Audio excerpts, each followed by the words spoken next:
যারা দুর্লভ নবতনু লাভ করে ভগবানের কথা শ্রবণ কীর্তনে প্রবৃত্ত হলেন, শুনলেন, কীর্তন করলেন, শ্রবণ করলেন,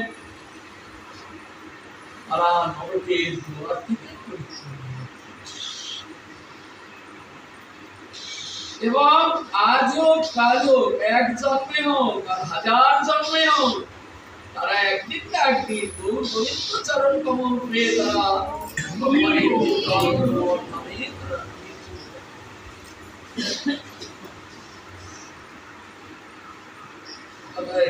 আমাদের জীবনে এই ভগবানের লীলা মাধুরী মা শ্রবণ কীর্তন আমাদের কর্মের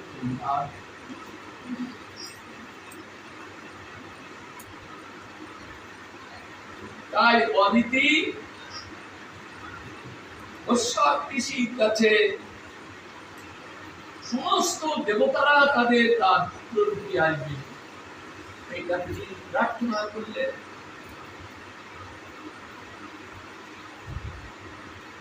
তাই অদিতির প্রার্থনা অনুসারে ভগবান কিন্তু দেব পক্ষে থাকেন, অসুর পক্ষে থাকেন।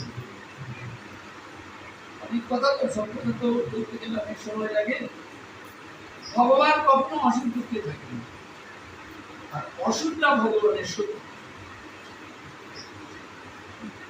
হ্যাঁ, যারা অসুর স্বভাব উৎপন্ন তারা কখনো ভগবানের কথা শ্রবণ করতে আসবেও না, শুনবেও না। তারা নিজেরা বিচার করে জানবেন যে আমরা অসুর স্বভাব নিয়ে জন্মগ্রহণ করেছি, তাই ভগবানের কথা শ্রবণের অধিকার আমাদের।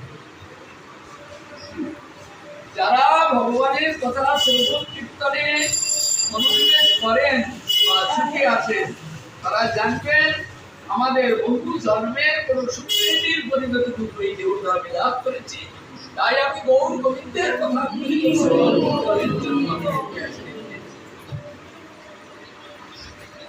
এই দেহটা ফেলার বহু সুকৃতি।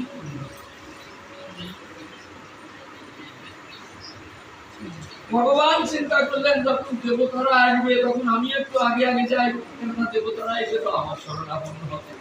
কেননা দেব আর অসুরের যুদ্ধ জগতে লেগেই আছে, পুরাণে তাই দেখা যায়। পুরাণে বহু দেখা যায় দেব আর অসুরের যুদ্ধ লেগে আছে কাল ধরে, বহু কাল মানে কি যে সত্য যুদ্ধে লেগে আছে।